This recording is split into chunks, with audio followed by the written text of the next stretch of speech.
Chrystul Kizer is probably going to go up for murder maybe this summer. Right now, her case is on appeal, and that takes a long time. If you're not familiar with her case, I thought I would go ahead and play excerpts from this interview, which will then set the stage for my hypocrisy list.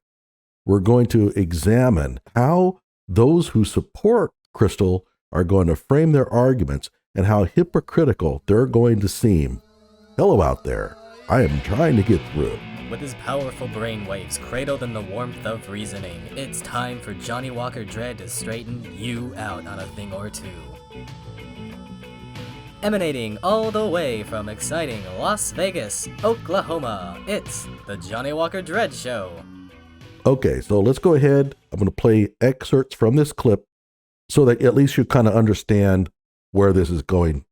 This is Democracy Now!, the Quarantine Report. I'm Amy Goodman with Juan Gonzalez. President Trump is heading to Kenosha, Wisconsin today, despite fierce opposition to his visit, and his protests over the police shooting of unarmed black father Jacob Blake continue.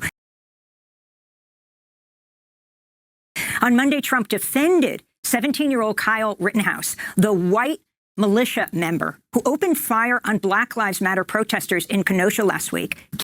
Trump didn't defend him. All that Trump said was, it kind of appeared like self-defense to me.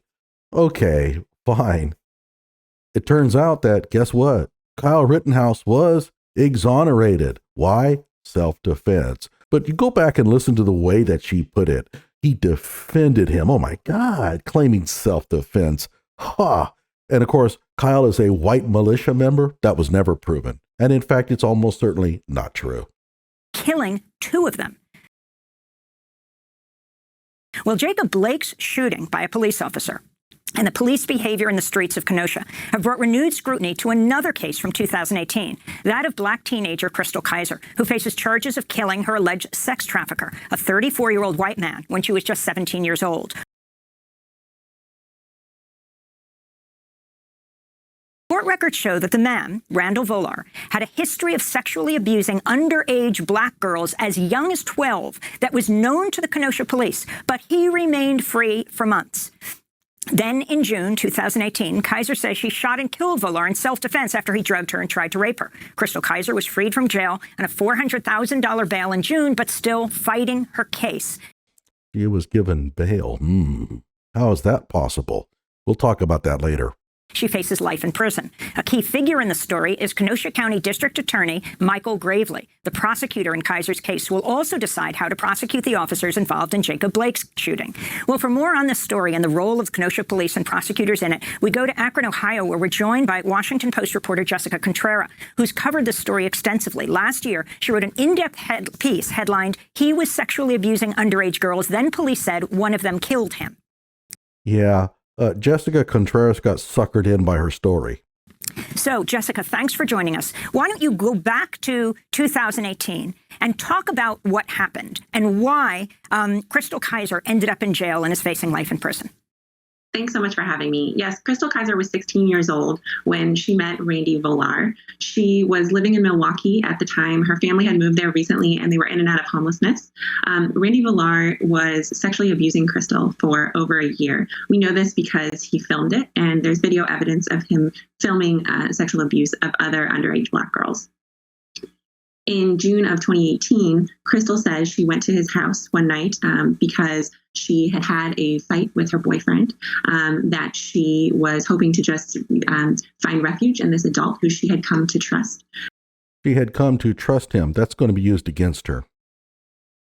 And what happened was that in the middle of the night, Chrystul shot and killed Randy Volar. She had brought a gun with her to his house. She brought a gun with her to his house. She's 17. She lit the house on fire and she fled in his car.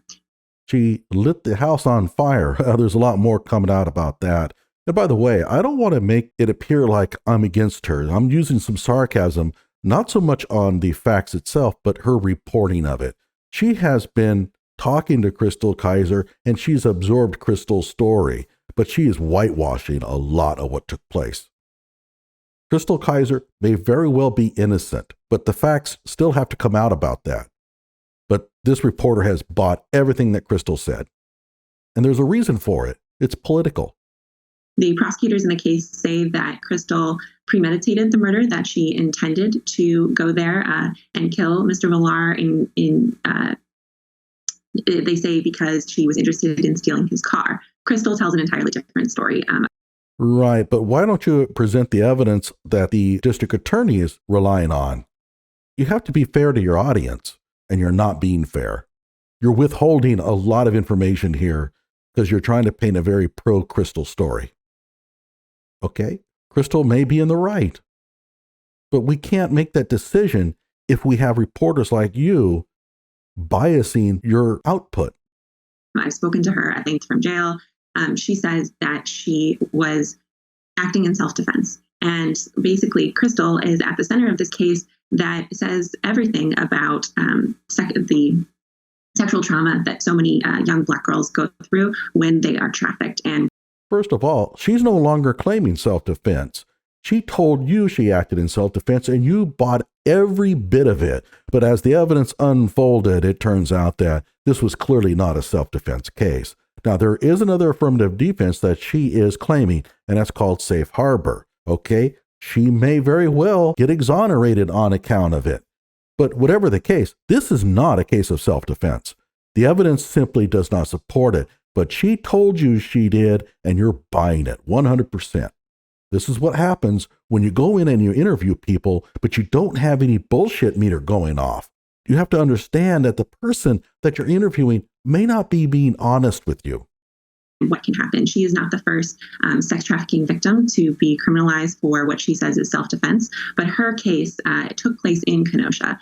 Notice that she puts this criminalization down as a fact. She's not questioning whether she has been criminalized for her self-defense. She lays it out as factual. But it turns out, again, Chrystul clearly did not act in self-defense here. And Crystal's not claiming it anymore. And so it really says a lot about the police force there, the prosecutors there, and she's now out. But she is still charged with life in prison, or excuse me, she's still charged with first-degree intentional homicide and could face life in prison. You see all those people lined up there? They're the ones we're talking about in this video. We'll get to it. It's going to be very interesting to hear their side of the story once Chrystul goes on the stand. And you're going to find the same people who tried to basically get Kyle convicted at all costs are going to completely change their story.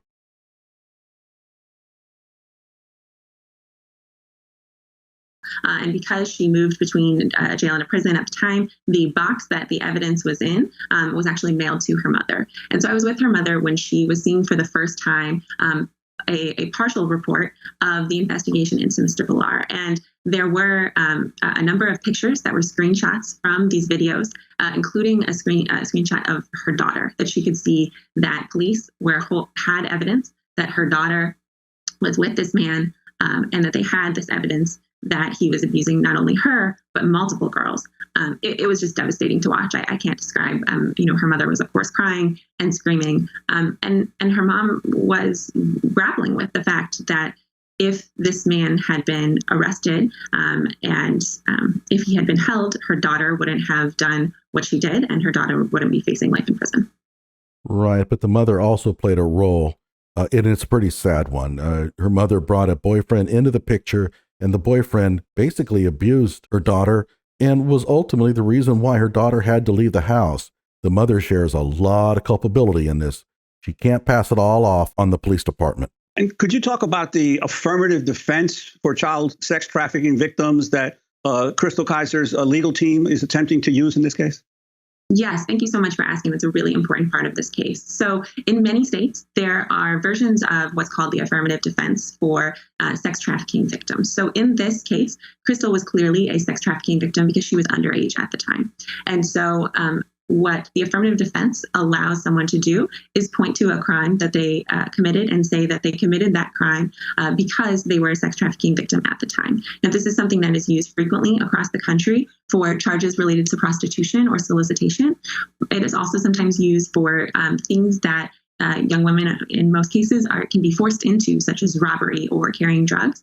It has not anywhere across the country been used in the case of a homicide. And there's a reason for that. I have a feeling that this is going to become an issue.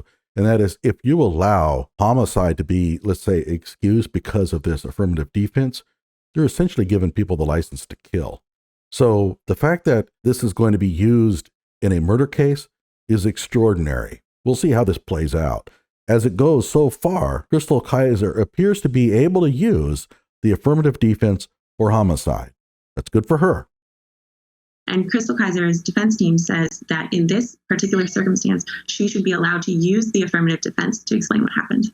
And the appeals court said that she could. The judge basically has appealed that decision. So right now, it's still under appeal. As it stands right now, Chrystul Kizer can use the affirmative defense for a murder charge.